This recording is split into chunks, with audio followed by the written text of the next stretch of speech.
Hi guys. So,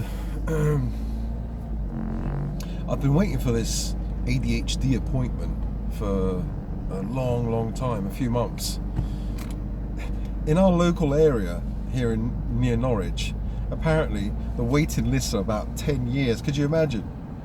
10 years you have to wait to get this assessment. And then, because you have ADHD, you miss the appointment and they say you have to book again.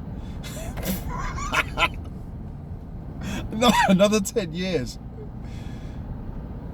So what happened is I missed the appointment. Like, after filling in so many forms, my friend actually, I couldn't take it. My friend actually helped me fill in the forms, on the mobile phone. They send you texts, but you can't get in contact with them. Like, if you try ringing them, they say, if after the robot voice, the lady says, if after 30 minutes, to try and save you money, we will switch, cut you off. Like, after 30 minutes, they cut you off to save you any trouble. Whilst they're bloody having a fag, drinking tea, having a cake or whatever they do. And when you ring these places, they have many options. This had just one option. If something went wrong with the booking, and I just clicked that option just to make sure I talk to someone. Nothing. You we wait in there half an hour and then they switch it off. They cut you off. What a load of bollocks. This is what happens on the NHS, getting stuff on the NHS. So apparently this Dr. Ali contacted me.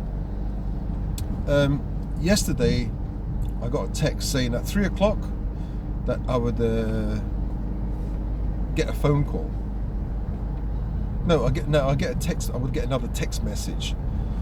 So I forgot about it. So what happened was at 3 o'clock I got this text message, and on the text message, because I looked at it later on the text message, it said, like, I have to follow a link. I have to click on this link. But I've tried the links that they've sent me, and I don't have something called the JavaScript. This rubbish phone doesn't. I tried to download it and it doesn't work. But I've got no way of contacting them and explaining all this stuff. So,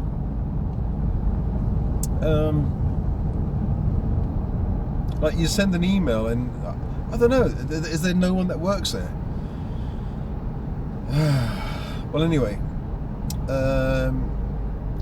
yeah, 15:02. So 2 minutes after 3, I got the invite, the text. 17 minutes later, they gave me 17 minutes, right?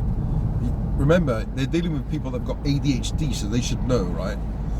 We're not really good. We have that time blindness. We're not really good at timekeeping at all. We don't mean to be. It's just part of the makeup of ADHD. You would have thought they would give you some kind of leeway. It's like a doctor waiting for a person who's just coming in on crutches with one leg and saying, hurry the fuck up, I've got other patients. Like, if you don't come within a few minutes and you're fucking hurrying up, that's it. You can't see me, you have to rebook. It'll take you another fucking 10 years or whatever. Another few months. It's, it's just not fair, really. It's not fair. So 17 minutes later, he sent me a text message saying, oh, I hope you're okay. I sent you a message. I telephoned you and left a message. And then now you will have to rebook. I hope this doesn't mean that I have to start again from the beginning, because it took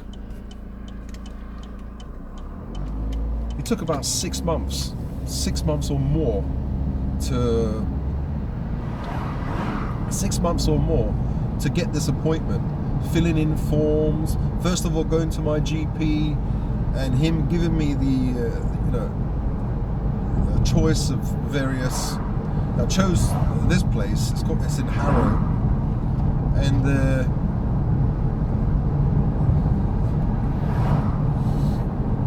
after all that, I missed the appointment. Yeah, it's very likely that I'm going to miss the appointment because I've got ADHD.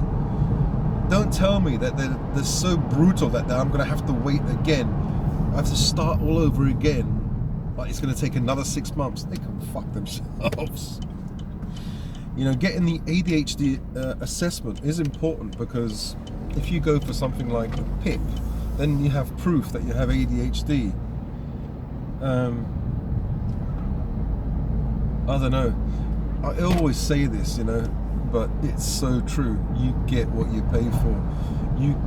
You want quality, you have to pay for it. So when I sell the house, then I'm just going to put money aside and have an ADHD assessment privately, and that will be done almost immediately. You know,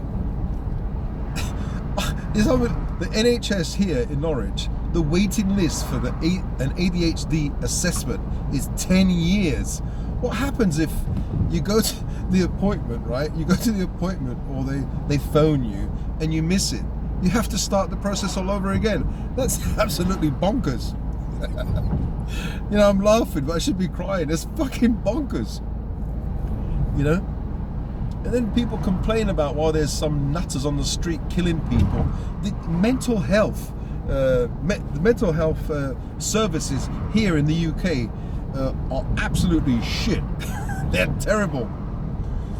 Because someone going through a mental health crisis, that's why they've got these charities that rely on donations like Mind, like the Samaritans. Because what you get on the NHS is not adequate. It's okay if you've got mild depression. Oh, I lost my job, or I lost my girlfriend. You know, she went off with some bloke, and you feel depressed, right? That's understandable. And they give you some talking therapies. Take some antidepressants for a month, or 2 months. Don't worry about it. That's not real depression. That's not a real problem. Now, it is real, of course, to that person, but it's not clinical depression, and it's not a long-term illness that affects every area of your life. For those things, they're useless. They're next to useless. And if you're a therapist, if you're a therapist listening to this, I'm talking about you as well. You guys are useless. It's not your fault, but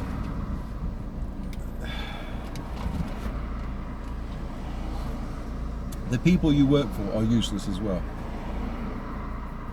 I'm saying that because, you know, I've gone through the system for decades, and it's still the same. It's still the same. There's no help there.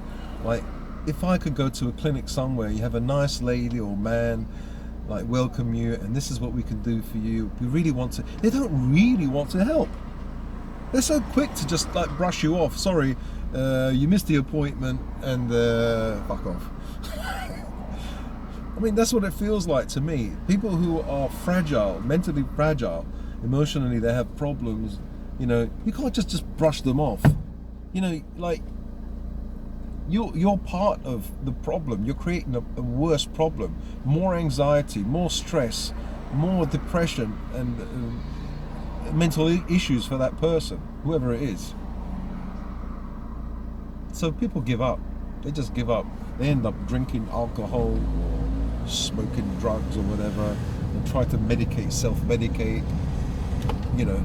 And that's what they've got. That's what, luckily, we do have medication, and medication does work, but you don't want to be on it for the rest of your life. But it seems to me that's the answer for these people, these doctors, these, you know, just take the medicine and fucking vegetate for the rest of your life. They don't want to be bothered. Anyway, see you guys in another video. That was my rant. Yeah, so I missed the appointment.